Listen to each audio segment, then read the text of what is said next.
উত্তম অধিকারী, আমি একজন 2022 বঞ্চিত টেট পাস প্রার্থী। আজকে আপনারা কি করলেন?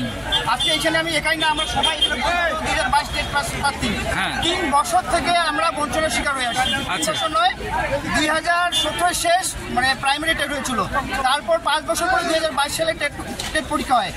টেট পরীক্ষা দেওয়ার পরে আমরা পাশ করার পরে 3 বছর হয়ে গেলে এখন আমরা নিয়োগ বিজ্ঞপ্তিটুকু পেলাম না।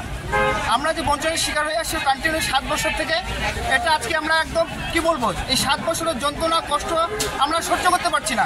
আমরা মাননীয় দিদির কাছে এবং মানে পর্ষদ সভাপতি যিনি আছেন গৌতম পাল, তাদের কাছে আমরা হাত জোর করে অনুরোধ করছি যাতে দ্রুত আমাদের নিয়োগ বিজ্ঞপ্তি দিয়ে আমাদের সবাইকে স্কুলে পাঠায়।